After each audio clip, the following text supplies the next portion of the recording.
Welcome back to our Fishing Moment live stream. Get a little confused here. Don't have Randy on today, so I'm just flying solo. And I'm excited to break down a pretty interesting topic, which is the top 5 mistakes I see pro anglers make when they're preparing for tournaments or during tournaments, just kind of around the whole tournament scene. And there's a bunch of different things we're going to get into in this, but before we do, I want to say hi to everyone joining on the stream. We got Gary, James, Ernest, Mike, Ira, Dan, Lucas, Max. How's everyone doing? There's John. Great to see everyone. And the last couple weeks, we've been talking about some different ways to improve your fishing based on things that pros do really well. In this video, we're going to talk about things that you can learn from the pros' mistakes. And obviously, I'm not a pro. I don't fish on the Bassmaster Elite Series FLW Tour.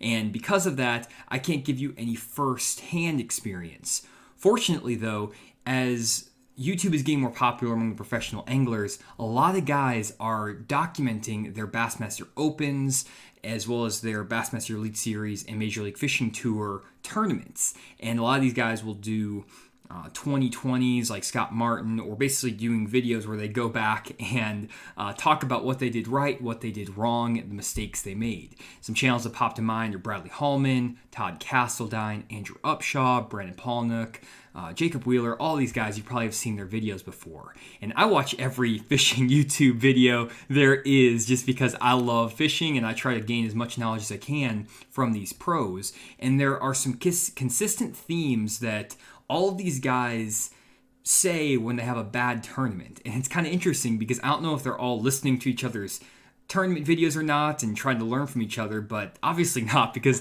they repeat a lot of the same mistakes. And they don't all do it in the same tournament. It's usually in different tournaments. But because there's so much content out there now, I've been able to draw some parallels between what causes these professional anglers to struggle in a specific tournament, as well as what causes them to succeed. So we talked a little bit last 2 weeks with Randy and then my solo stream about what pros do well and how they can succeed in tournaments and how you can take that and apply that to your fishing. But in this stream, I'm going to talk about these top 5 mistakes that I see repeated by anglers over and over again, just based on their videos. And then we're going to explain how you can try to avoid them in your tournaments or just your everyday fun fishing. Now, I want to call out real quick, I did not use Mike Ecanelli's photo for any specific reason in the thumbnail. Mike, if you're watching, I am not trying to throw shade at you or anything like that. I actually know Mike from years ago, so it was kind of tricky because I didn't want to pick a picture of a pro that would be like, oh, that's the like poster child for pro fishing mistakes. That's not the case at all. Mike is an awesome angler. I just had to pick somebody, and I felt like Mike has enough controversy on him already. He wouldn't mind me throwing up his picture for the thumbnail. So sorry, Mike. I'm not trying to throw shade at you, but anyways. So let's get into this list. I'm really excited to talk about this, and then we will have Randy on next week to kind of talk about these topics as well. So the first mistake that I see a lot of professional anglers make is that they take themselves away from the fish. What does that mean? Basically, let me pull up a Navionics map here and explain. Let's see here. There we go. What I mean by taking yourself away from the fish is that, let's say we go to one of the recent Bassmaster Open venues. So they just got done fishing on Lay Lake. So we're going to pull up Lay Lake over here, and this is over in Alabama. And Lay Lake is a really popular fishery. They just finished up an open here. And it's very interesting because on all these lakes that these guys fish this year in the opens, there's not necessarily that much water, not that big of a lake for the size fields that they were fishing. A lot of the guys in the opens were fishing in 200 boat tournaments on pretty small fisheries. But what you'll see on most tournaments in certain times of the year, there's going to be a certain section of the lake that is dominant. So for example, on Lay Lake, the 2 primary sections of the lake that are going to be dominant are usually up here by the dam, by the tail races, and then around the takeoff where they were around the Beeswax Creek area. I don't actually remember if I think it's this creek right here, Beeswax Creek, yeah. So this is kind of the 2 primary areas that guys fish when they do well in tournaments on a lake like a Lay Lake. And this is different for every single lake you're going to fish across the entire country. But what you'll find is that if you're not in those 2 areas of the lake, you really have to find something special or very unique to compete and finish in the top 10 in one of these tournaments. And what happens is that a lot of guys try to avoid the fishing pressure by experimenting with different sections of the lake. So for example, on Lay Lake, they might run down towards the lower end, down by the dam down here, and try to get something to happen that is completely off the wall, that maybe other guys aren't trying. And when they get down there, while they might get a few bites, they're either not catching the number of fish they need to finish in the top 10 of the tournament, or they're not catching the size fish they need to finish in the top 10 of the tournament.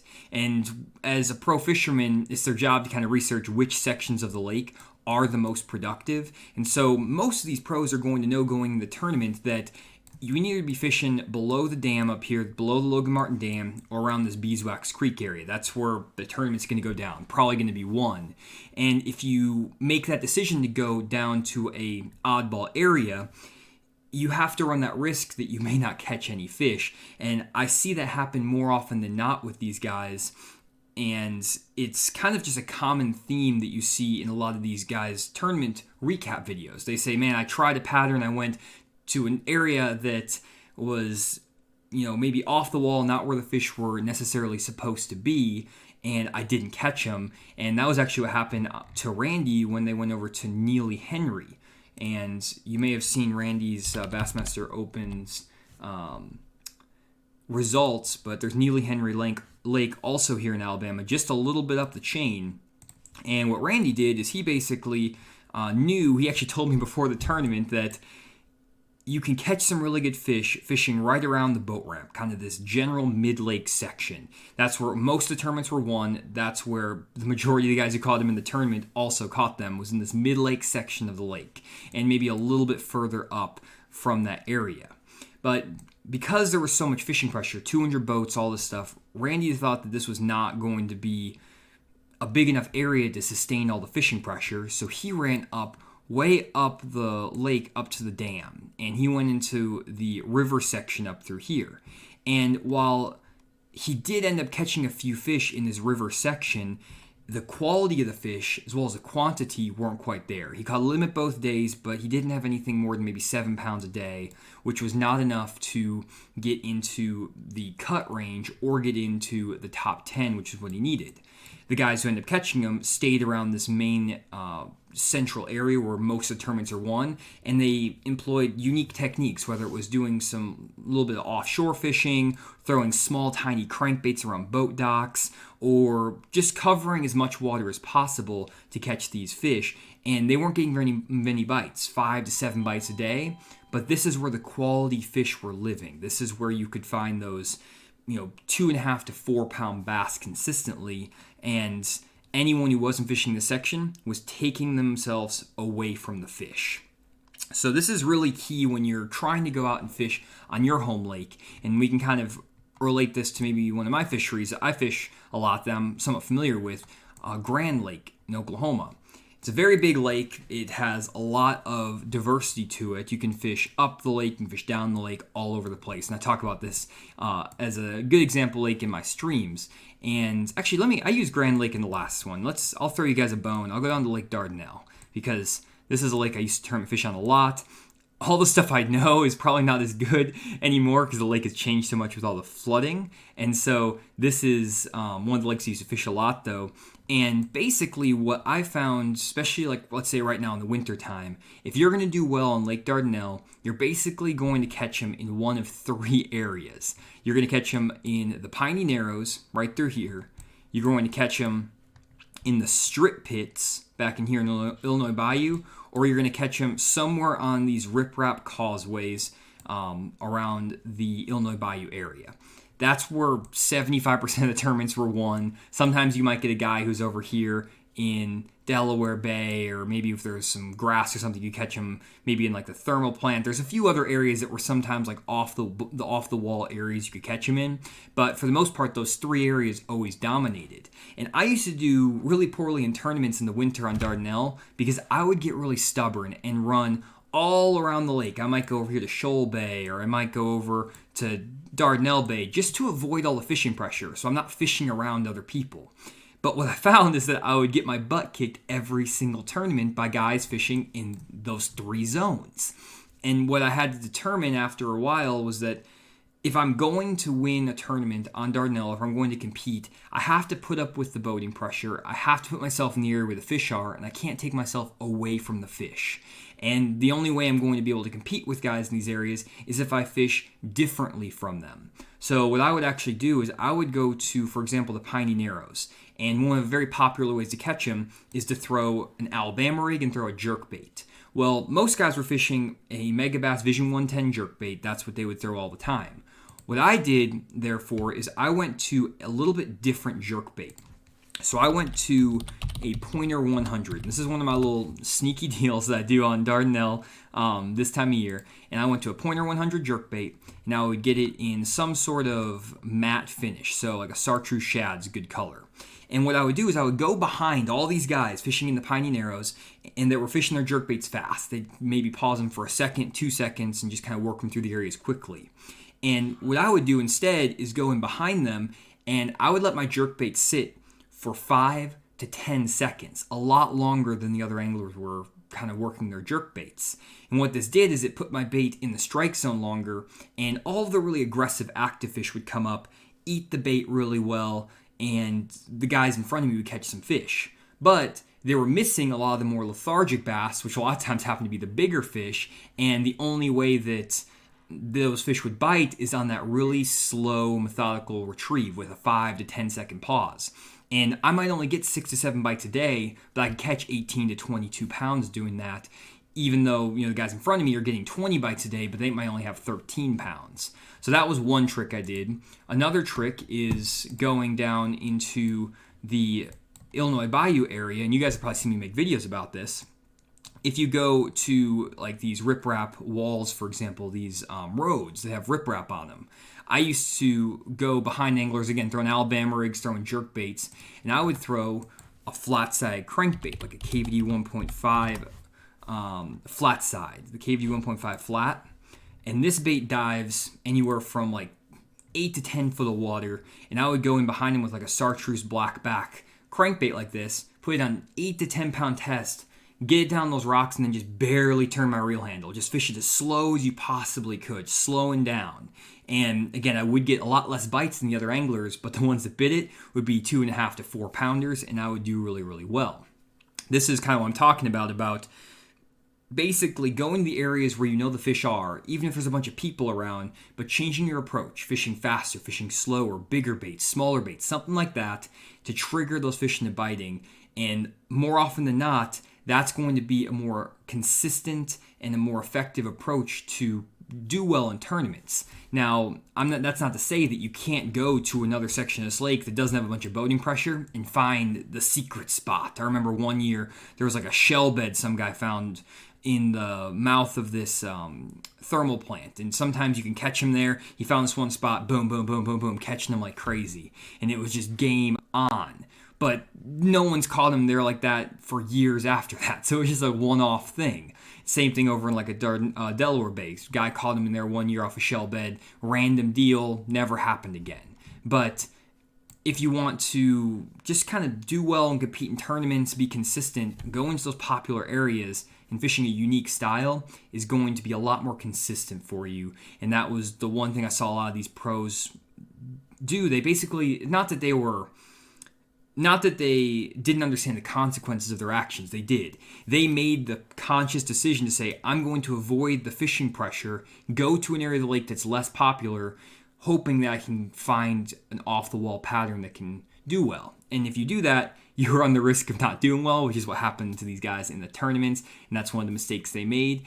It's not necessarily that they didn't expect the outcome. They did, but they were hoping that it turned out better. Kind of like a gamble, pretty much, is all it was. So that's my first mistake that I see guys make. And again, these are all mistakes that I hear guys literally say verbatim on their YouTube videos. So it's not like I'm just pulling this stuff out of my butt. Like, this is stuff that guys talk about in their YouTube videos. Pros, Bradley Hallman, Todd Castledine, Andrew Upshaw, Scott Martin, Jacob Buller, all these guys, they talk about these things in their videos. And this is where I'm getting this list. I'm not just making it up. So the next topic, or the next mistake I see a lot of pros make, is that they don't fish their strengths. And it's kind of interesting because this is one of the mistakes I see a lot of these guys make, and that I saw them make during this Bassmaster Open season in their YouTube videos. And it's also one of the reasons I said that pros are better than your average fisherman in one of my last live streams. I said that pros focus on their strengths, and that's what makes them better than your average angler. Now, at the same time, when pros don't follow their strengths, that usually leads them to do poorly in a tournament. To give you one example from a recent Bassmaster Open on Lake Louisville, there was a tournament with a bunch of pros out here, Bassmaster Open, and Bradley Hallman did a video about fishing on Louisville, fishing on this lake. And what he did is he spent the majority of his practice and the majority of his tournament fishing up or fishing down in the lower end of the lake on offshore structure. This is what he thought was going to be a really good way to catch fish. Todd Castledine also did this. And the reason they chose this area is because they were actually following the advice from the first one, which is basically, from the first mistake, is that they were sticking with the area of the lake where the majority of the tournaments get won. And that's what they were doing. This is the area where most of the tournaments got won on Louisville. The lower end, more towards the dam. However, the lake was setting up a little bit different this time around because you had some higher water, and there were some different opportunities that arose because that water was higher. It put more water in the bushes, it changed up the look of the lake a little bit, and it made it so that you didn't just have to fish on the lower end, you could also go up into some of the further creek arms back in these extremities and these back areas, and that's where a lot of the guys did well in this tournament. So they kind of were trying to follow the first rule, which is fish the area where most of the tournaments are won. Unfortunately, they were doing the wrong thing in those areas. What they were trying to do is fish offshore structure, and while they were catching some fish on these areas, they weren't necessarily getting enough bites to justify staying out there an entire day. And they were also struggling because there was a lot of guys fishing the exact same spots right around them. Now, in practice, Bradley Hallman and Todd Castledine figured out they could get bit on a Ned rig fishing around brush piles. And they were catching 4, 5, 6 pounders, catching some good fish. But tournament time came around, and it wasn't happening for them. And they struggled to consistently get those bites in the tournament, even though they're using that unique approach with the Ned rig. Unfortunately for those guys, they decided after they fished offshore for a while to run up into some of these creek arms and some of these bays, and they immediately started finding that there was a lot of water in the bushes up in shallow water. And for both Todd Castledine and Bradley Hallman, they're both really good flippers, great shallow water anglers. And there was a lot of shallow water cover with fish in it, and that's how most of the top 10 did well in this tournament. And they kind of ignored this area of the lake because they knew that it wasn't going to be traditionally the best area of the lake. But because of that, they kind of forced themselves to fish in this area of the lake and go against their primary strengths. Now, all these guys are really good offshore fishermen. They can catch them shallow, they can catch them deep. But if you had to choose one technique, or if these guys had to choose one technique, I would say that Bradley Hallman and Todd would probably prefer to be up shallow, flipping, fishing a spinnerbait, stuff like that.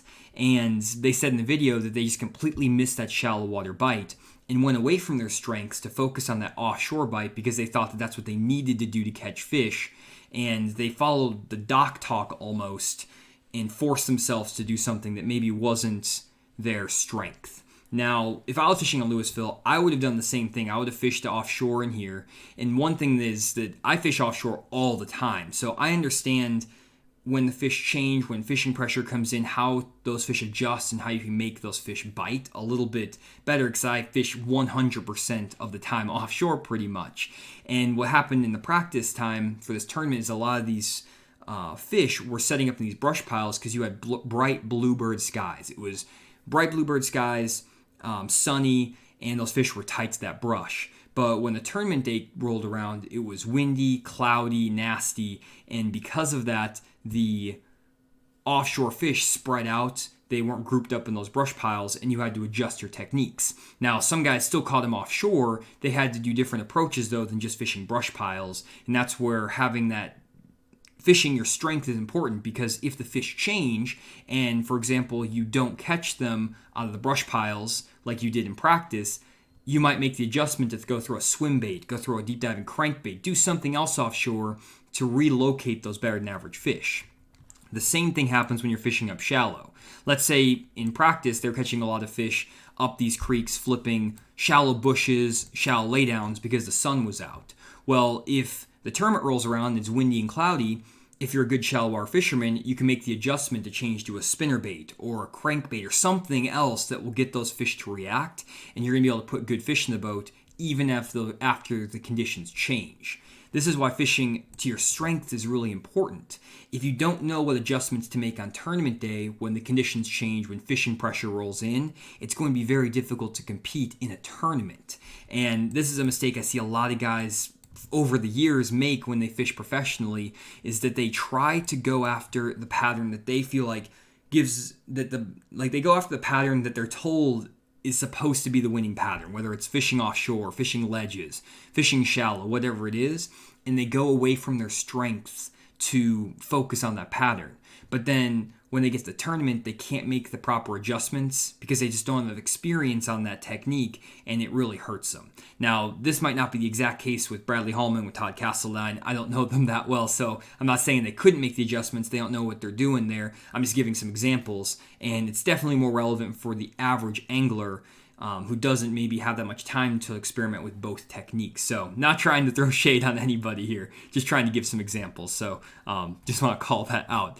And, big thing with all of this, guys, is that these mistakes that I'm talking about can very easily turn from mistakes to great decisions depending on the day. So, for example, if the tournament had continued to be sunny the entire event, what you'll find is that the guys who were fishing offshore on Louisville may have dominated this tournament because the weather conditions would have stayed stable, the fish that were biting in practice would still be there, and they would catch them out of those brush piles. And then the decision to fish the lower end, which is traditionally the best section of the lake, would have been the right decision.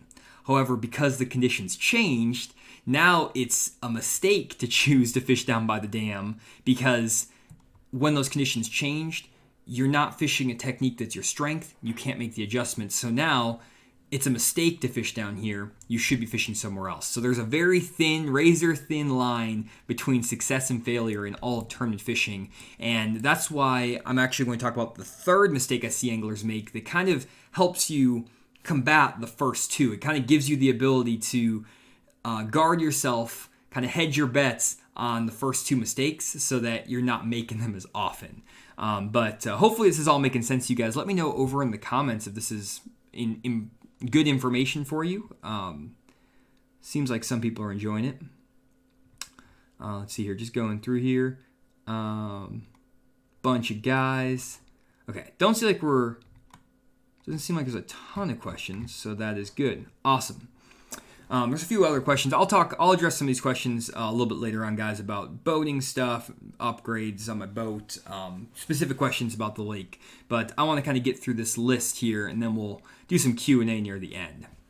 So the third mistake I see a lot of pros make, and this is something that I hear a little bit more from anecdotal evidence. I don't have like specific YouTube videos to point to, but I've just seen this happen over and over the years in tournaments that I watch online, guys talking about stuff, as well as just listening to pros that I know, talking to pros I know, and hearing them gripe about their tournament failures. And that third mistake is that they don't look at the entire lake in practice. This is something that actually blows my mind whenever I think about this, because most of these guys go to a lake like a Louisville and they practice fish on this lake for usually 3 to 5 days. Now, that's not always the case, but in a lot of these tournaments, guys are practicing for 3 to 5 days, And this means that they have the ability to go look at a lot of the lake. And a lake like Louisville, it's very doable in 2 days of practice to run your boat in every single inch of this lake. You could take your boat and drive it all over this lake, in the back of this creek, all these creeks, in the back of these bushes. You could, in 2 days, you could pretty much, if you didn't fish at all, you could get into the back of a lot of these areas. And that's one thing I always recommend guys do when you're practicing for a tournament, is to look at all of your options. This Louisville tournament was the perfect example of that. While there were a lot of good fish being caught in practice down by the dam, and it seemed like that was going to be a primary pattern, there were also a lot of guys catching them up in these creeks, and that was because the water was a little bit higher, and there was a lot of shad up in the bushes. And a lot of the guys that did well in this tournament noted during the FLW Live that all the areas they were fishing, back up in here and back up in all these creeks, all of these areas had a lot of shad activity. And so with the shad activity in these areas, they were able to determine that, hey, if there's a bunch of shad here, there's probably going to be a good concentration of bass. And all the guys that were catching them had shad up in the shallow bushes, shad pushing up in their areas. And the only way you're going to know that there's shad in an area is to literally just drive your boat to this creek and look around for a few minutes.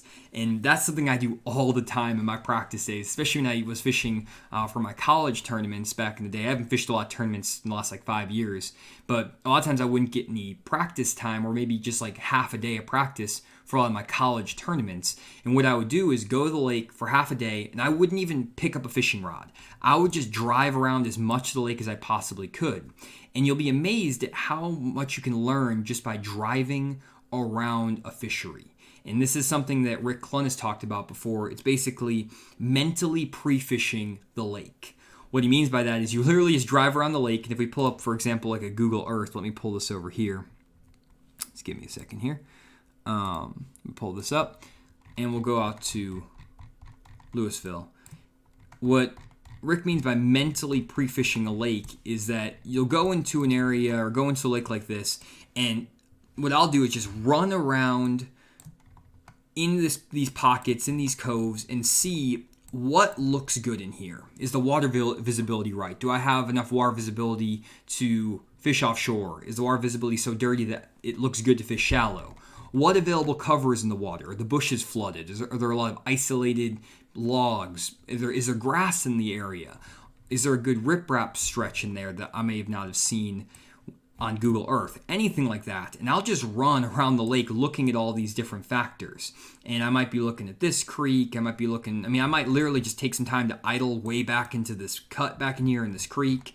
And if I look at it and I'm like, oh, there's no shad, there's nothing happening, water visibility is chocolate milk, I don't have to fish in there. I can just turn my boat around and roll.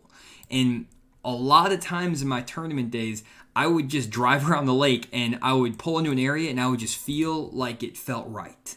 And it's kind of hard to explain, but if you fished enough, you kind of get that feeling. Or when you get into an area, let's say you pull into the back of this area in here, and all of a sudden you just see bait fish popping on the surface, and there's these isolated laydowns, and there's shad popping, you see bird activity, there's no other boats around, the water visibility is kind of stained. I might think, man, I could catch him on a crankbait or a spinnerbait back in here. Or I come offshore and I start graphing around for 15, 20 minutes, and I start noticing that there's a lot of bait fish, and I start seeing a few brush piles around, and it just seems like the area is active. Normally I can determine whether an area looks good in 15, 20 minutes of just driving around the area without even picking up a fishing rod. And a lot of times, if you follow that instinct, your instinct is going to be correct. So one thing that I see a lot of pros do, and just a lot of tournament anglers, maybe not pros specifically, but a lot of tournament anglers do, is that they don't drive around the lake enough to kind of see what's available.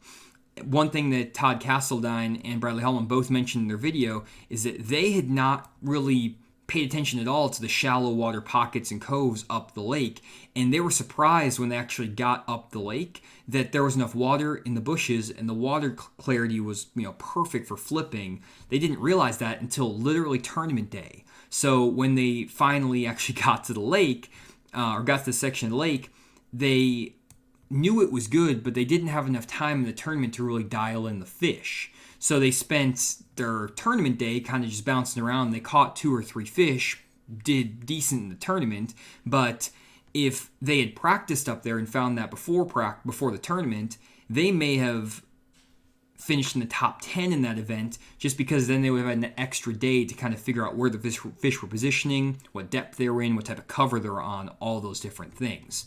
So, to give you one more example of this happening, I actually fished a tournament earlier this year on Beaver Lake, and this exact thing happened. I've talked about this before on one of my live streams in the past. I fished a tournament and I did terrible in this event. It was a bad day, and I only had 1 day of practice. And so what I did is I tried to focus on fishing this one section of Beaver Lake, and I made this exact mistake. And it's just because I hadn't fished tournaments in so long. I was just like, I'm just gonna figure out this area and I'm just going to focus on that. I wasn't really thinking. I wasn't thinking back to like all these best practices. And really what happened was that this area of the lake got so much fishing pressure from other boats that even in practice, I was getting some decent bites, but it was kind of slow. And then once tournament day rolled around, there were so many boats fishing in these pockets that I was just fishing behind people all day. And even if I adjusted my strategies and stuff, I just could not get those good quality fish to bite. Well, I went back to next week trying to figure out what I did wrong, and instead of just focusing on this section of Beaver Lake, I just launched the boat and just started running. And I just wanted to look at the lake. I hadn't really fished beaver that time of year before, and I started running around, and all of a sudden I ran back into the back of this pocket back in here. And I ran the very, very back, and I hadn't been in the back of a big creek at all. And I rolled back in here, and I was fishing down these stretches, and all of a sudden, boom, catch a 3-pounder. Boom, catch a 4-pounder. Then catch a couple more pound and a halfers. And then one of my subscribers actually was in there too, and he saw me and he came over and talked to me. And he was like, man, I caught 16 pounds in here last weekend. It was on fire. He's like, it's a little bit slower today, but it's still good. And I was kicking myself. I'm like, man, this is so easy. You could see the shad kicking. You could see everything happening. But I would never know that it was there because I didn't actually take the time to drive my boat around and look in the back of this creek. When I got in there, it looked perfect. Water temperature was perfect, bait fish activity, all that stuff. And if I had literally not picked up a fishing rod in my practice day for this tournament, left them all at the house, and instead just driven my boat around, I guarantee you I would have fished this creek in that tournament because it just looked too good, and I probably would have had a really good finish without even making a cast in practice. I've done this on a lot of offshore tournaments. I've done this on a lot of other tournaments where I just get into an area and it just feels right. And if you fish for more than 2-3 years, if you're a seasoned tournament angler, I highly recommend taking one tournament this upcoming season. Leave every fishing pole at the house. It's going to be crazy. I'm telling you, it's going to feel really weird. But just drive around the lake for the entire day and look for 3 things. Look for bird activity, look for bait fish activity, and look for your watercolor. What I mean by that is, first you want to figure out, are there bait fish in the area? If you find birds, there's usually going to be bait fish up shallow. If you can see bait fish in your fish finder, it usually means there's going to be some food in the area, which is going to bring bass to the area. And then third, based on your strength, you want to find the right water clarity for you. If you like fishing shallow water, go find an area that has less than 2 foot of visibility, water visibility. If you like fishing offshore, try to find that 2 to 5 foot of visibility. And then if you like fishing maybe vertical, suspended fish, maybe try to find 5+ foot of visibility. Just find the water that really suits your eye, suits your strength. Find those bait fish, and come tournament day, even though you never caught a fish in practice, you identified the area, and then you can fish with an open, clear mind, and a lot of times catch them really well. Now, if you have multiple days of practice, you can spend, let's say you have 4 days of practice like these guys have for the Opens, you can drive your boat around for 2 full days and almost see the entirety of Beaver Lake pretty easily, and then you can choose for the last 3 of your practice days which of those 3 areas you want to focus on, or which areas you want to focus on, and then you can really start dialing it in. And that is one mistake I see guys make, tournament guys make, pros make. They just don't look at the whole lake, and I think that's a really big error that guys do. They focus too much on what guys tell them the key areas are, all these different things. They don't just take a minute to drive the lake. So that is one more mistake I see guys make.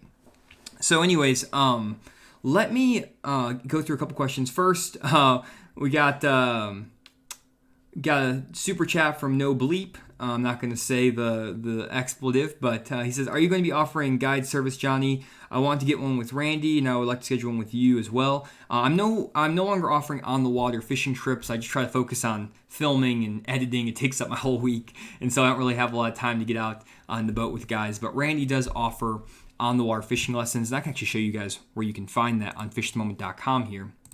You can just head over to fishthemoment.com, and you can go over to our On the Water Lessons tab, and Randy has a little form you can fill out. Here's the lakes he guides on their area, and you can just send him an email with this contact thing, and you can do a lesson with Randy. So pretty good deal. You can bring up to 2 people, so you can split the cost, which is pretty solid. And then, just a couple other heads up, guys, of things we have going on. First, we have our lake breakdowns, which we're still doing, and you guys have probably heard about these. 40 GPS waypoints on lakes all across the country, broken up by season. Randy picks all these spots. You can actually download these GPS waypoints straight to your fish finder. Super cool deal. And we're also now offering personal lake breakdowns with Randy. And there's one more available this week. We're doing 5 a week now going forward for the foreseeable future. So if you want a personal lake breakdown and your lake hasn't been broken down here already, you can sign up for one of those. We restock them every single Monday, so you can check those out. And then we also are offering some virtual seminars. I was going to talk about this winter crankbait seminar, but it's literally full. We filled it up like 20 minutes before this live stream. So that's no longer available. But we are doing another advanced jerkbait fishing seminar with Randy. He's going to be talking about bait modifications, best areas, casting angles, conditions for fishing jerkbaits. He's opened up all of his box of tricks. It's a 3-hour seminar with one of the best jerkbait fishermen in the country. He actually helped design. He literally was like one of the primary designers. Basically, he sent them the baits to design the Megabass Vision 110 off of. He weighted an old Rogue and said, "Make this bait, Megabass," and they did, and it became the Vision 110. So he knows his jerkbaits. He knows exactly what he's doing. So I would definitely sign up for the seminar. It only has 30 spots. Last time we did the seminar, it filled up almost immediately. So definitely sign up. It's really a can't miss seminar if you're fishing in the wintertime, and especially for fishing tournaments, because it's a deadly technique. I'm not even showing my screen. That is great. Okay, so here's this winter seminar. Sorry guys, I was showing you literally nothing. So here's the winter seminar. Anyways, and then here's the here's our on the water lessons. You can go to fishthemoment.com, on the water lessons. You're probably like, what is he talking about? So just head over to fishthemoment.com, on the water lessons, book a lesson with Randy. Here's our lake breakdown. Sorry, I'm repeating myself at this point. 40 GPS waypoints, all this stuff. I'm talking about all these different things. Purchase a personal lake breakdown here with Randy. And then we got our virtual seminars. That's a rookie mistake, guys. This is what I get for streaming alone. Randy would have been like, "Johnny, what are you doing?" So that's that. So pretty cool stuff right there. Also, just a reminder to check out the new winter bait guides we put out for dirty and clear water. Gives you 12 different baits. Cool stuff there. And I'm not going to spend too much more time talking about all this. One other thing I do want to mention, though, that's actually really cool is that Jewel Baits is extending the timeline on their Fish Tools Christmas box. So this little box right here, it is $60 worth of fishing tackle that you can get for $35. This box is filled with baits made here in the U.S., and it's super high quality tackle, basically at half off. And they've been selling like crazy, and they actually are able to figure out a way to ship them so that you can still get some of these for Christmas. So definitely head over to jewelbait.com. Check out these Christmas boxes, holiday boxes. You get a bunch of baits that are handpicked by the Jewel team and myself, focused on winter fishing, and they're definitely a great way to kick off your season and a great gift to put under the Christmas tree. So definitely check those out. Okay, enough of that. Let us jump back into the content. Good evening, Jacob. How's it going? So I talked about the first 3 mistakes that pro anglers make when they are trying to prepare for a tournament or when they're actually fishing a tournament. And the first 3 were they take themselves away from the fish, basically going to an area of the lake that is not known for having a lot of fish and then fishing there anyways. even though they know that the majority of the fish live in a different section of the lake. The second is that they don't fish to their strengths. So they maybe follow dock talk, they fish a strategy that is not necessarily something that they're either very confident in or that they fully understand. And when conditions change and they are forced to adapt based on fishing pressure, weather, they're not able to make those adjustments fast enough to be successful in the tournament. The third is they don't look at the entire lake. So even though a lot of these pros or a lot of you guys in tournaments might have 2-3 days of practice for some of these events, you're not looking at the entire lake. You're focused in on one section and kind of get laser vision on something that you want to fish because you either were told it was good or you had experience there in the past. So those are the first 3 mistakes that a lot of guys make.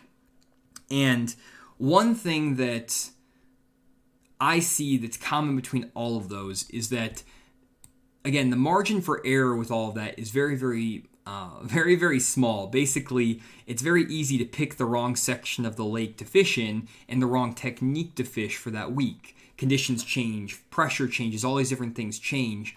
And what I see and what I've kind of learned as I've observed all these tournaments is that the guys who are the best at tournament fishing don't actually pre-fish with the intent of catching that many fish or getting that many bites in practice. One of the number one proponents of this is Brian Thrift. He's an awesome angler, dominated on FLW Tour, now is dominating on Major League Fishing. And I am the number one Brian Thrift fan in the entire country. Love his fishing style. He's my favorite fisherman by far.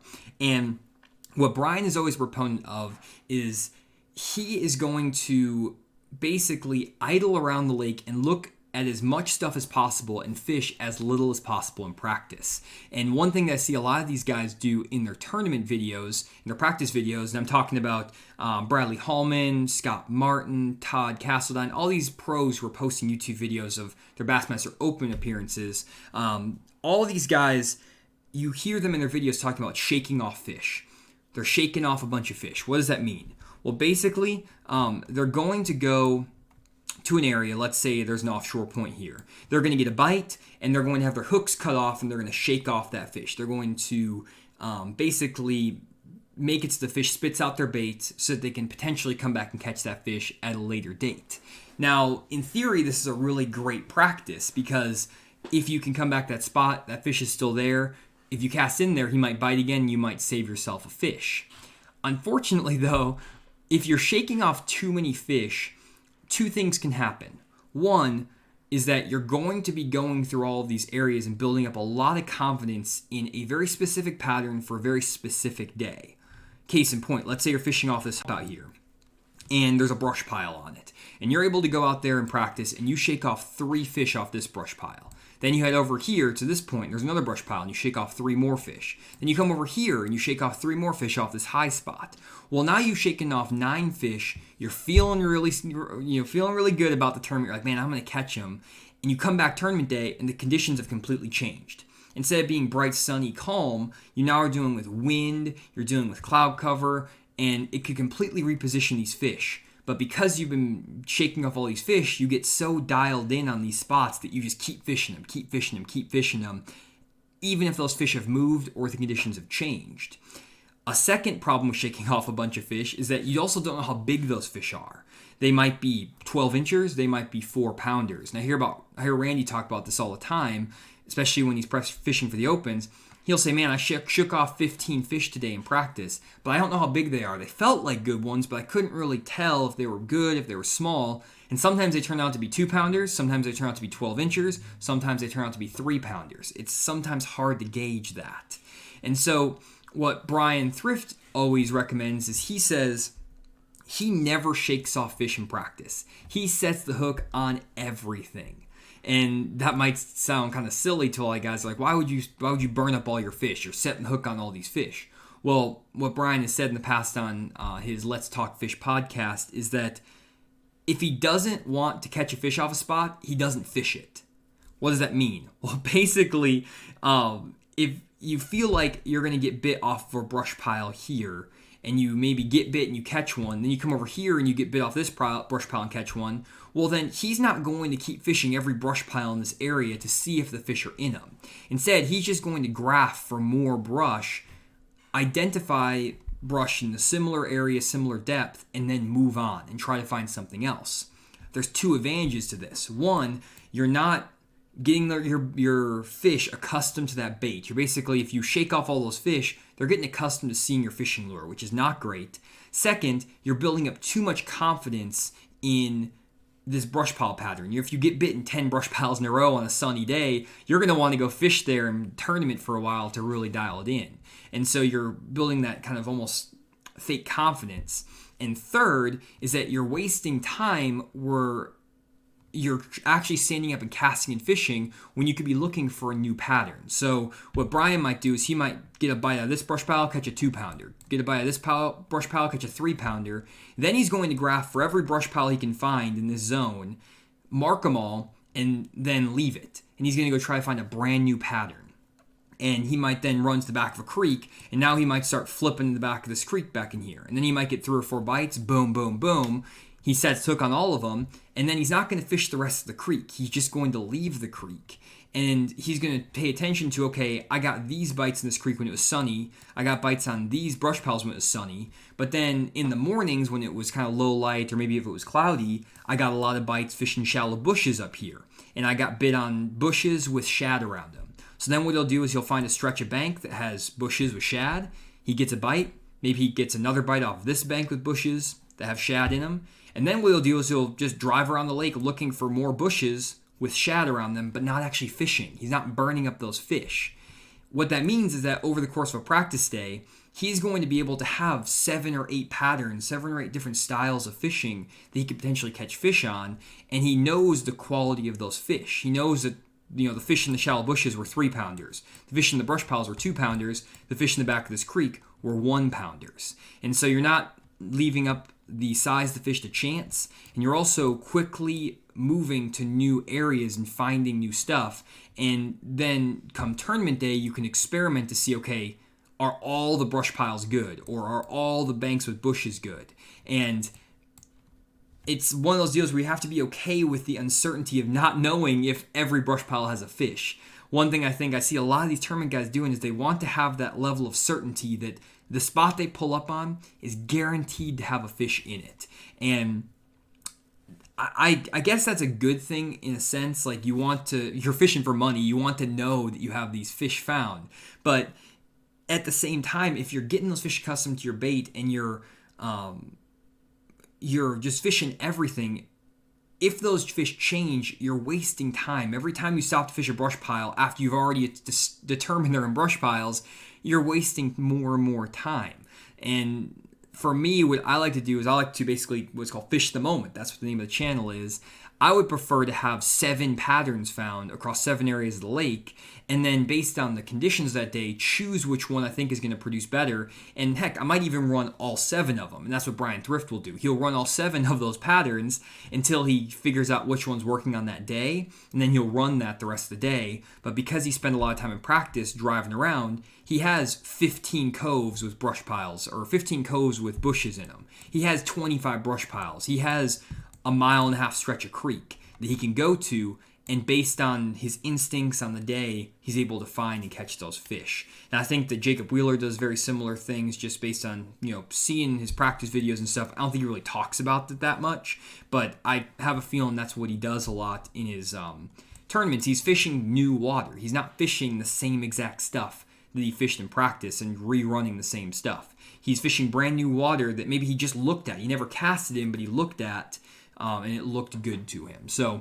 that's a little bit more of like my own personal opinion, I guess, than like straight facts, because it's hard to, go against pros who have been super successful. Like, for example, Scott Martin. He shakes off a lot of fish in practice, and he does really well in tournaments. So it works for a lot of guys, but for some reason, I just don't feel like it's quite right. And it's hard to put my finger on it. I wish I could go test it. It's kind of hard. I have to go fish the opens to go test it, which is something that I'm not going to do. So, maybe one of these pros, if any of these pros are listening, maybe we can try to experiment with this. I don't know maybe Randy would experiment with it. I don't know. We could figure it out. But that is something that is an interesting idea. I think that I've been kind of throwing around in my head is like, should you shake off fish or should you not? I won't say it's a mistake to shake off fish, but I will say that I see a lot of guys shaking off fish in practice videos, and I don't see them going back to those same areas and catching those same fish they shook off. And maybe they do once in a while, but not all that often. So I'll leave it at that. Okay, so those were the first 4 things. Hopefully this is all making sense. I feel like I'm a little bit all over the place tonight. Kind of had a long day of running data analytics. I have a video coming out Friday, guys, you are going to love with some data analytics. I created called the Big Bass Index. I kind of showed it on my last stream, but actually, let me do this. I'm going to show you guys, I'm going to give you guys a treat. I'm going to show you one page of what's coming up in this upcoming, let's get pull this up over here, in this upcoming video. Now, I'm just going to, let me hide all this. I'm just going to show you guys one thing. You guys are going to love this. Okay, we're going to hide this data. So this is what's coming very, very soon to Fish the Moment in our next video. Boom. Okay, so this is what it is. This is what I call the Big Bass Index. I'll explain all of this in my upcoming YouTube video, but I'm basically ranking my baits off of 5 years of data that I've been collecting, and I'm going to show you the best big fish baits, and I have a whole calculation. It's a whole thing. It's going to be really cool, but I have a bunch of graphs. I have an Excel file with 250 rows of data, a bunch of different stuff, and super excited to share all this. It'll all make sense once I make the YouTube video, but hopefully you guys are excited about my data. I'm excited about data, but I've been staring at the screen all day, so I'm kind of like, whoa. Okay, let's get to the last one. The last mistake I see a lot of guys making, this is kind of more of a recent mistake. And again, it's hard to classify as a mistake because this one is, I don't have enough data on this, put it that way. This is something that I feel like is a mistake. In my gut, it tells me it's a mistake, but it may not be. It's kind of hard to say. And that's that guys are getting too reliant on their fish finders. What do I mean by that? Well, I'm not just talking about fish finders like any fish finder. What I'm literally talking about is really the live scope.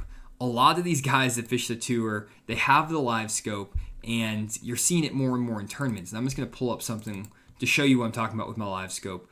Let me see here. This is the one I want. Here we go. Okay. Let me pull this over here. So this is my live scope. I'm just pulling up. For you guys who are listening on the podcast, I'm just pulling up a recording of my live scope here so you guys can kind of see what I'm talking about. So this is my live scope. And this is what you got. We have a little brush pile. You can see some really nice fish hanging out here. You can see my bait falling down. There's a whole stack of bass. I drop my bait into them. They're looking at it. I'm shaking it in front of them. Boom, one eats it, and I catch him. Pretty cool stuff. And it's awesome because you can see all these fish suspended around this tree. I can drop bait down to them. I can catch them. It's very addicting. It's very cool. Unfortunately, one thing I'm seeing a lot of guys do is that they're getting so reliant on seeing these fish on the live scope that they get dialed in on practice that, hey, these fish are on these brush piles. They're seeing them on the live scope. They see that these brush piles are loaded with fish. But when they actually get there to the tournament, they start throwing like a Ned rig or start throwing something on them. And one of 3 things happen. One, they catch a really big fish and it works out great, which happens less often than you would expect. The second is they catch a bunch of tiny fish because when you see a bunch of fish in these brush piles, they're usually in decent schools, and a lot of times those schools of fish that I've been finding with my live scope are smaller. They're not the 4, 5, 6, 7 pounders, or they're catching crappie. That's the third thing. So there's a lot of crappie in these brush piles. And I feel like guys are going up to these brush piles, they're scanning them with their fish finder, they're scanning them with live scope, and they're getting so dialed in on seeing those fish with the live scope that they're actually ignoring the brush piles that they need to be fishing. And this could go the same thing with house foundations, ledges, whatever, rock piles. And one thing I've actually talked with Matt Pengrat on for Bass Talk Live was that some of the brush piles he was fishing, they were actually fishing on Sam Rayburn for one of the opens, and he was fishing some brush piles. I'm not going to give away his brush piles, but I'll show you some of my brush piles. So one of the brush piles that I have is like over here, for example, on I tip this point over here. There's a nice brush pile. And there's a brush pile off this point, and what Matt was saying is that all the brush piles he was getting his big bites on, he was getting his 6-7 pound bites on these brush piles, he wouldn't even see any fish on his live scope. that wouldn't even show up there. And that's exactly what was happening to me when I would go fish offshore on my brush piles. All the brush piles that I didn't see any fish in and that I would drop a bait in, it seemed like I would catch a 3 to 5 pounder. I actually did that the other day on a local lake. I scanned a brush pile, and I'll show this in the video. I have a whole video coming out about this. I scanned the brush pile, didn't see any fish, saw a few bait fish, threw a football jig in there, first cast, catch a 7 pounder. And I'm scanning it with my live scope, and I'm like, there's no fish in there. But because those bigger fish are holding tighter to the bottom and kind of just isolated in that brush pile, they're harder to see than these groups of little fish swimming around everywhere. And I think a lot of guys are missing the boat on some of these bigger fish because they're so keyed in on saying, I need to see fish on the live scope to go fish there. One thing that's happening to Scott Martin on the recent Lake tournament is that he was catching a lot of stripers or white bass out of his standing timber and off of his spots. And he was catching some spotted bass as well, but maybe some of the spots he was marking in practice were actually striper and white bass, and they weren't the right species. And so maybe he was wasting time running spots that maybe weren't quite right because he was seeing those fish in his live scope. Now, I wouldn't say that's necessarily a mistake because he was also catching spotted bass in there as well, but I do think it's a mistake getting too dialed into using that live scope to look specifically for fish. And if there's not a fish there, I'm not going to fish it. That's one of the biggest challenges with learning a new technology. If you don't fully understand the technology and understand how to relate it to fish behavior, it can actually hurt you more than help you. And there's a lot of great, success stories with live scope, but as a lot of guys mentioned on the stream and other places, almost all the pros now have some sort of live scope technology on their boat, and not every single guy is catching 90 pounds every tournament. So even though the technology's there, it's not like it's taking an average angler to win every tournament, or it's not like the average weights of the tournaments are rising up dramatically. There's still half the field in these opens that's not catching more than like 2-3 pounds of fish. So it's not the cure all. And I've actually found that the days where I take my live scope, turn it off, and just go back to fishing my old style way, I catch better fish just because I know how to fish that style and I'm not reliant on that live scope. Now, I do like the live scope. It's helping improve my understanding of fish behavior a little bit. I do like it in a lot of ways. But I would say that it's hurting me more than helping me on a lot of my recent fishing trips because I just haven't understood the technology enough to actually utilize it to its fullest potential. I think I'm chasing a lot of fish that aren't bass. I think I'm chasing a lot of crappie. I'm chasing a lot of small bass. I'm chasing a lot of fat bass that just are uncatchable. They're completely inactive. And I have some really cool videos coming up about the live scope and what I've learned so far, what is an inactive bass, what's an active bass, all that stuff. But regardless, I'm going to keep making content without the live scope because going back to my normal philosophies on bass fishing, which you can check some of this stuff out, and like for example my offshore fishing playbook. That's something that I've had up on my website for a very, very long time. And if you go over here, it's the offshore fishing playbook, and I give you basically my step-by-step rules for fishing offshore. And if I follow these rules, I still catch fish like crazy offshore to this day. And on a recent fishing trip, I actually put the live scope away, didn't put it away, but I turned it off, went back to following my basics that I find with my offshore fishing playbook, and immediately started catching them again because I was using a tried and true method that works as opposed to experimenting all day. So that's something to really pay attention to. If you're struggling to catch fish on a certain bait or certain something, go back to what you know what works. Go back to your strength. It can really, really help change the day around, and something that I'm a big fan of. I talk about technology, I talk about live scope, all this stuff. I love new technology. It's fun, it's cool, but I also just like kind of going back to the basics because that's what 90% of fishermen understand really well. 95% of fishermen. All this new cutting edge technology isn't fully understood yet. And so trying to go mimic all these guys on tour, they're using their live scope and using it to find fish and stuff, it can sometimes hurt you more than help you, especially if you don't know what you're actually doing with it. So it's happened to me a lot recently. So while I'm here, by the way, guys, I wasn't showing all this stuff earlier. I wanted to let you guys know about the the lake breakdowns. I don't know why it was not showing my screen, but just a reminder on the lake breakdowns, 40 GPS waypoints. You can download them straight to your fish finder. We do them on lakes all across the country, broken up by season. And we also have the personal lake breakdowns with Randy, and he'll break down any lake that's not available on the website right now. And you can purchase those. We do 5 a week, and we have 1 left for this week. They already sold out like almost immediately on the first day. And then we also have, we actually just sold out of the crankbait seminar. So our winter crankbait seminar is full, 30 people already signed up. But we have this advanced jerkbait seminar, and that's going to be coming up on January 7th, and it's going to be an awesome one. Randy helped design the Mega Bass Fishing 110, and he knows all about jerkbaits, like everything. We're going to be talking about casting angles, bait modifications, areas, conditions, all this crazy stuff. So it's a must-watch for sure, so definitely sign up for that. And then I also want to let you guys know that we do have the Fish Moment podcast going on. If you do like listening to this live stream, but you don't want to sit at night listening to me talk, or you don't have time to watch it on a TV or on a computer, you can download the Fish Moment podcast on the Apple iTunes app as well as on Spotify. You can listen to it while you're driving to the lake, while you're at work, whatever you want to do. And I put up this live stream as well as every single YouTube video I put out. I put the audio up on the podcast. So definitely check out this. You can just type in Fish Moment Podcast, and if you go and download it, it's a great way to watch these live streams and consume them, especially if you want to listen to them a second time with all the info. So that is that. And then also want to let you guys know about these digital guides one more time. Just check out these winter bait guides. Super, super cool stuff. You can see here we actually do these basically breakdowns of these baits. We give you the best conditions, the best structure, cover, water clarity, all kinds of stuff. Really cool deal on these bait guides, and really great way to dial in the best baits to fish in each season. So that is that. So let me start answering some questions, because we got a bunch of questions on here and I have not been answering all of them. So let me go over there and start doing that.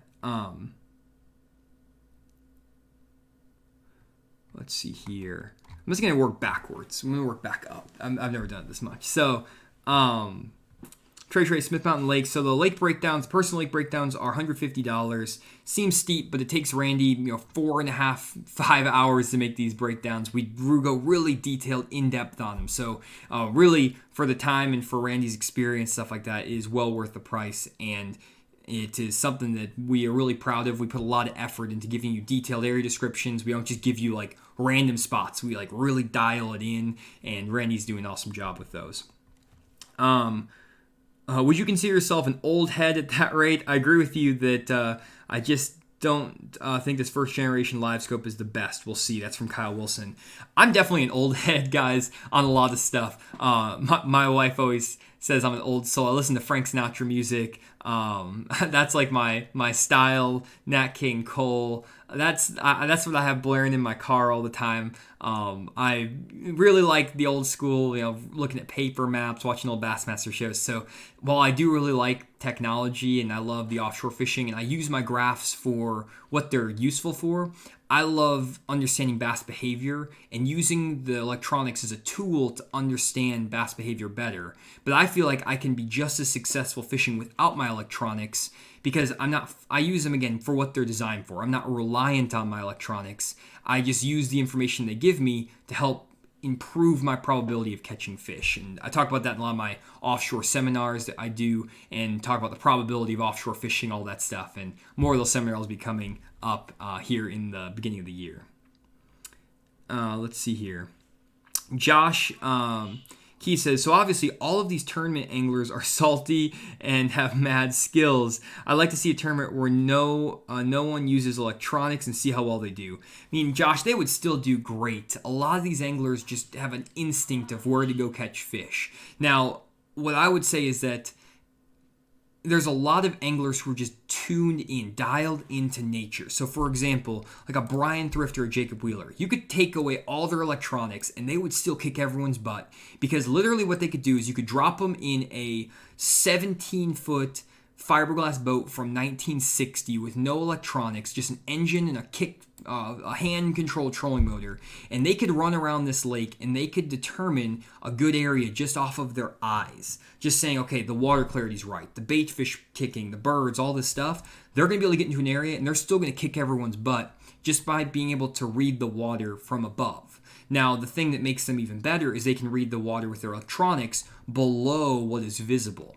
And so really what they're doing is they're taking the instincts that they've derived from, looking at the bank and then going and catching a fish. They do that, but they're able to then translate that to areas off the bank. And all electronics are, at the end of the day, it's a view of the bottom of the lake from your screen, basically. It tells you, hey, there's something going on under the water there. But it's exactly the same as like going and fishing down the bank. The guys who are good at fishing on the bank know what to look for on the bank, what water clarity is best, what birds to look for, maybe the shad activity, the timing, the wind needs to be blowing this way. All those things will help make this area better than this area or this area or this area. And the guys who are great at shallow water can do that. The guys that are great with their electronics offshore do the exact same thing. They're just doing it away from the bank. They're determining which stretch of offshore ledge or flat or whatever has the most fish, where they're positioned, things like that. And the reason you need to use electronics is because you can't see what's down there. It's in the middle of the lake. But they have the ability to do it both shallow and deep. So a lot of the offshore fishing wouldn't necessarily be a big player, but they could translate the skills from offshore up shallow very quickly, if not just seamlessly, and catch a bunch of fish. Let's see here. What about when the tournament day weather is drastically different? That's from Ken V. So that's a great one thing that and then one second here. Kyle says, "Oh, nice. It's not an Excel spreadsheet. I got my Excel spreadsheet. Don't worry. I've got my pivot tables going, my VLOOKUPs. I won't show you guys that. I won't bore you with that. I'll show you in the video.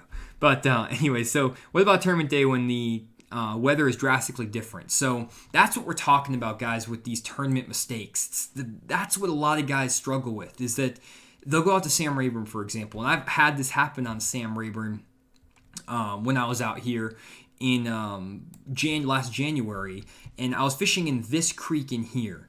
And in my one practice that I had, I drove around this lake and I drove all these creeks and I drove all of these creeks up here. I actually didn't even fish. And what happened is that what you would see is that on the sunny days where it was bright sun, no wind, this Tiger Creek area that had a lot of offshore brush, a lot of offshore rock, was super productive. You could catch them on football jigs, deep diving crankbaits, Carolina rigs, Alabama rigs on these offshore spots, and we could catch 13 to 17 pounds like it was nothing. But then later in the week, we had a lot of rain, a lot of cloud cover that rolled through, and we started a couple days. I was doing some on-the-wire lessons down here, and we started here, and we were not getting hardly any bites. We would get fish to kind of just peck our bait. They weren't taking it. They were still in the area, but they just weren't committing. Well, fortunately, I had spent some time driving around other parts of the lake, and I drove back over here, and I found that there was a lot of nice emergent vegetation and submerged vegetation, so basically hydrilla grass. And there wasn't a lot of it, but there was just enough to hold some fish. And what I was able to do on those windy, cloudy days is roll into this area and throw a bait like lipless crankbait and a chatterbait, and also catch 13 to 17 pounds in this area. And the reason I knew that this area could potentially be good is I saw some bait fish there, I saw the grass, I kind of just got a sense that it could be good in those conditions, and it was.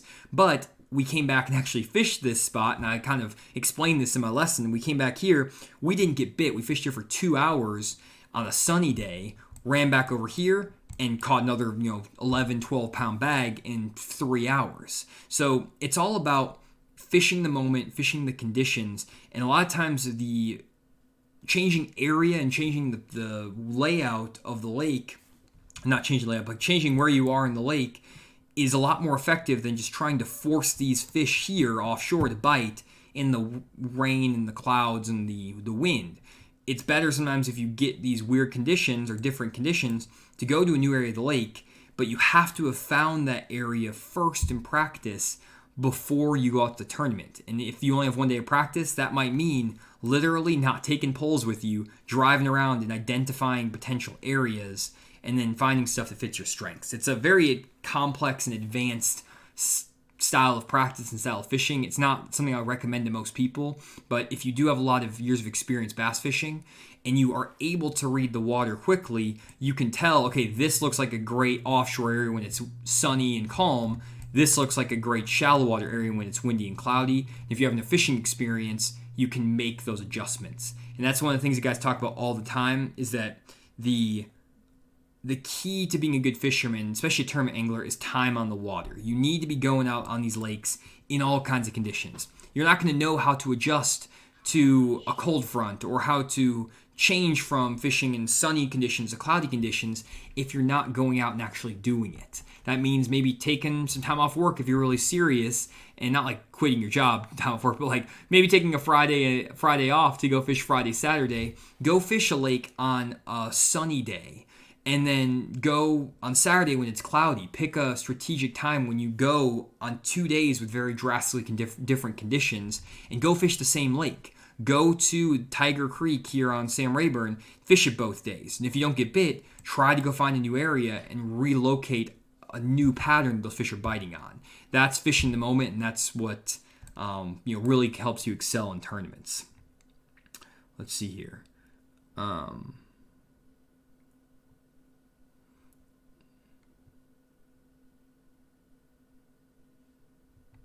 Let's see here. Yeah, Ira says that Brian Thrift gets so much information about the fishery. He can find the elusive pattern within a pattern, next level stuff. I'm going to check out his podcast. Definitely check out the Bass Talk Live podcast. Let's Fish. The Let's Fish podcast. Is that it? Let's Talk Fish. Sorry, there's so many fishing podcasts that have talk and fish and things.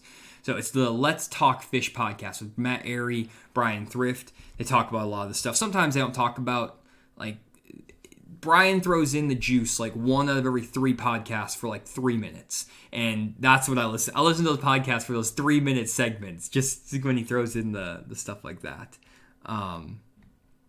Let's see here. Question from Steve. He says, is it better to fish an overpressured area with a known population of fish, or to go to a not so popular area with less fishing pressure? That really depends to me on what lake you're fishing. So, if I'm on the lake, let's say like a Sam Rayburn, for example, there are fish on every inch of Sam Rayburn all over the place.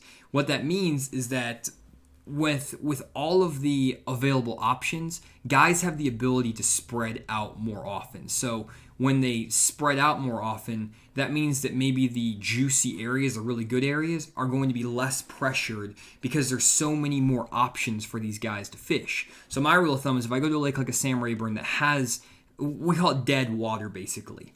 If this lake has very little dead water, which means you can pretty much pull into every single creek in here and catch some fish. With that, when that happens, what I like to do is go to the most renowned, the best known area where all the tournaments seem to be won, where you normally have the biggest population of fish, the most popular area, and I will go fish there because the amount of water and the amount of options that this lake offers is going to spread out the fishermen. So for example, right here by Castle Boykin, that's a great area in Sam Rayburn, really well known for tournaments being won there, and if you go to this area on Sam Rayburn, you have a really good chance of winning. And a lot of guys avoid this because they have the option to. They can run over into Veach Basin. They can run up the river. They can run over here down by the dam or go wherever, go to Caney Creek. And that will spread out the fishing. Now, for example, on a lake like a Louisville, what I find is that, we were looking at that earlier, on Louisville, where am I? Oh, I am way south. Looking at the wrong area. Okay, so Louisville, this lake has a lot of dead water. What that means is that there's not a lot of fish in a lot of the lake, and then there's fish in very small stretches. So basically what happens is that you might fish for a mile of shoreline and not get a bite, and then all of a sudden you might get 5 bites in a pocket. When there's a lake with a lot of dead water, what happens is that a lot of guys then will go to the most popular area that has the biggest population by default because they can't get bit anywhere else. And they will try their best to catch them out of the most popular zone. But because everyone's thinking that, and they're thinking, I need to go here because I can't get a bite anywhere else, it congregates more fishing pressure on the popular areas. And in those situations, it's better to go find some off-the-wall areas way up in the backs of the creeks, because even though the fish population might be smaller, you're going to have less fishing pressure here because these areas are harder to access, they're harder to find. A great example of that is, again, Lake Dardanelle, where Lake Dardanelle is one of those areas, one of those lakes where there's, in certain times of the year, a lot of potential places to fish, but in the late summertime, there's not that many options. And so the most popular areas, basically all of this down here, gets just absolutely hammered in the summertime. And so I would basically avoid this area a lot of times in the summer when you couldn't really get bit all over the fishery. Whenever you would basically fish for a mile down the bank and get one bite in that mile stretch, that's when a lot of guys congregated around the lower end, Illinois Bayou, Delaware Bay, stuff like that. And I would actually stay away from these areas. And I would go and try to find some off-the-wall stuff. So one year I caught him way up the river, up in one of these creeks up here in the very back. I'm not going to show you which one because I don't want to give up all my stuff. But one of these creeks up here, caught him really well. And it was just way out of the way, and we were able to capitalize. And we spent our entire practice looking for off-the-wall stuff. Now, the next year we came out here, the river was a little bit higher, more current, more mud, and you could basically catch fish from one end to the other. And that spread out a lot of guys. You could catch them in every creek down this entire area just because the water was flowing, all that stuff. And what happened is that a lot of pressure got relieved from the lower end of the lake. I was then able to go to a lot of the community holes, and while there was still pressure there, I could use unique baits like a hair jig. I was catching on a hair jig, a flutter spoon, stuff that no one was throwing 12 years ago on Lake Dardanelle, and I would do really, really well. So, moral of the story is when there's a lot of dead water on your lake, try to avoid the super popular areas in tournaments because that's where most field will congregate. When there's a lot of fishable water where every bank you pull up on basically you could get a bite, when that's the case, go to the most popular areas that you know have the most tournament wins generated from that area, and you're going to be better off. Hopefully that makes sense.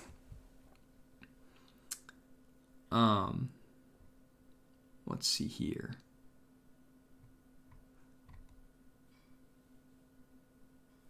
Mike's asking, are you selling the recording of seminars for people who can't make them live? Unfortunately, no. I'm not able to sell those recordings, but I will basically, if you sign up for the seminar, if you go over to like thefishmoment.com, go to the seminars, and you sign up for one of these seminars, anyone who signs up will get a recording. So even if you can't make the Thursday, January 7th at 6 p.m. deadline or the timeline when the seminar is happening, if you sign up, we'll send you a recording regardless. So, definitely feel free to sign up even if you can't attend live, because we'll still be sending out all 3 hours to you, regardless if you're there or not. Let's see here. Question here from Jay. He's asking, do you fish stained water that gets muddy or clear water that gets stained after a rain? Well, it's kind of, that's a great question. Really, for me, what I like to do when we're talking about rain is I like to focus on the areas that change from muddy to clear. And to kind of explain that, for example, if you look at a beaver lake here, my preference is I don't necessarily like the areas that go from, let's say, like gin clear water, like 8 foot of visibility, and then get muddy. That's like too much. Oh, sorry, I'm not showing my screen again. Too much when it goes from super clear water, 8 foot of visibility, and then turns to like a foot of visibility. That's too drastic of a change. But I don't like to find areas either where it goes from mud to more mud. So if you have like the back of this creek back here that has 2 foot of visibility and all of a sudden gets a foot of visibility, that is also not good.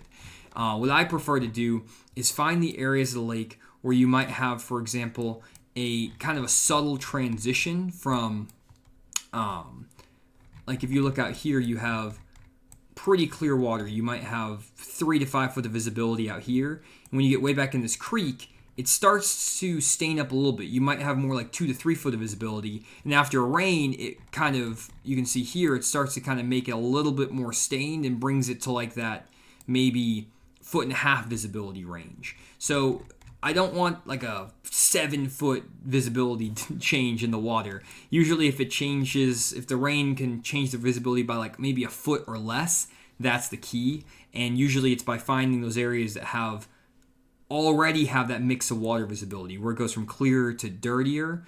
And if you can find where that, maybe the line, let's say the line of where it was a foot of visibility goes from maybe here on that map to then it moves to like, let's say here. The key area that I like to fish is like this zone that has just been stained up, but is pretty close to that dirty water already. Hopefully that makes sense. Don't know if that did.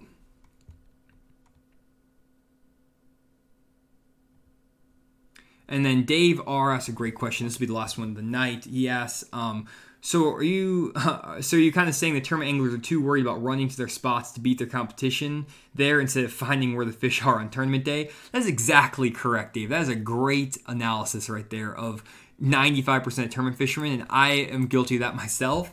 And a lot of times that is one of the biggest things that is like a kind of an anxiety for tournament anglers is they're like, man, I need to get to this spot. I need to fish here because all these other anglers are in the area.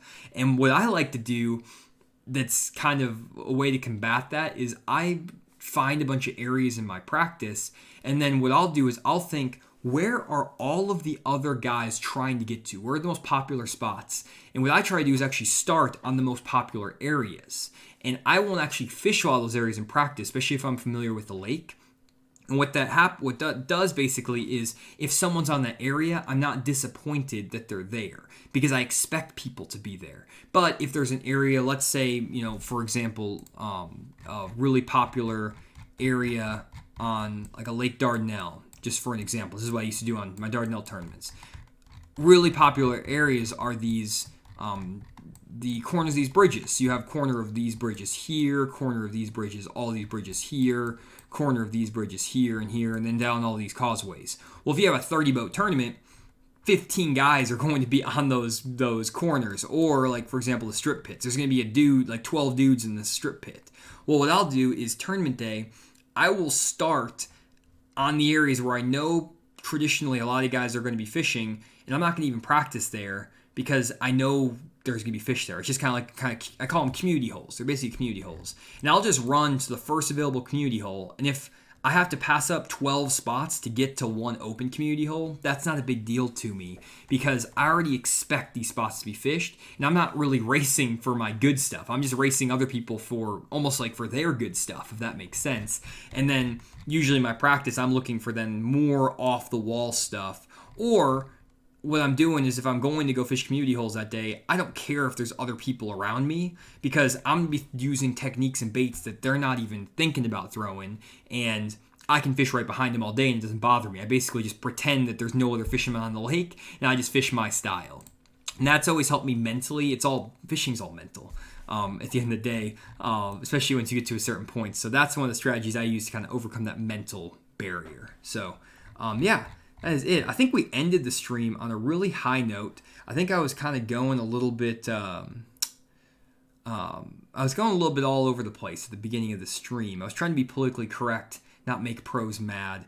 But I like the way the stream turned out at the end. So hopefully you guys enjoyed and stuck around for the entire thing. And hopefully I didn't drive too many people away at the beginning. But, if you do want to check out the stream again, if you missed the first half, you can always head over to the Fish Moment Podcast on Apple and iTunes, as well as Spotify. And you can download the podcast, listen to it while you're driving to the lake this weekend, while you're driving to work, whatever it is. And it'd be awesome if you guys would leave a like on this video. If you're here, there's 214 of you. And even if like a third of you left a like on this video, it would really, really help out the video, help it kind of get out to more people, get more views, and it helps out the channel. So all you have to do, literally just go, it's like right down here, just go hit that like button at the bottom. If you're watching this, if you've already watched this all the way through too on YouTube, and you're an hour and a half into the video, and this is the playback on YouTube, go leave a like. You like the video. You're here for an hour. So you might as well. So anyways, guys, that's it for this live stream. Hope you guys enjoyed. And I'll be back next week with Randy. I'm going to get his opinion on all of this as well.